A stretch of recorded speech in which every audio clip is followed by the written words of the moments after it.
Isa ang nasawi sa search and rescue operation kaugnay sa MB Tricia Kirstine 3. Isang hindi pa nakikilalang babae ang natagpuang patay sa karagatan ng barangay Balok-Balok, Haji Motamad, Basilan bandang alas 6:30 ng umaga nitong Pebrero 2, 2026.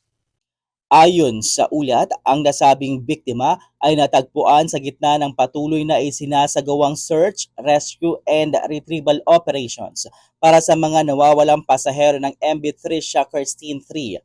Agad itong iniahon ng pinagsanib na puwersa ng Philippine National Police, Philippine Coast Guard at mga local government units, katuwang ang mga voluntaryong sibilyan.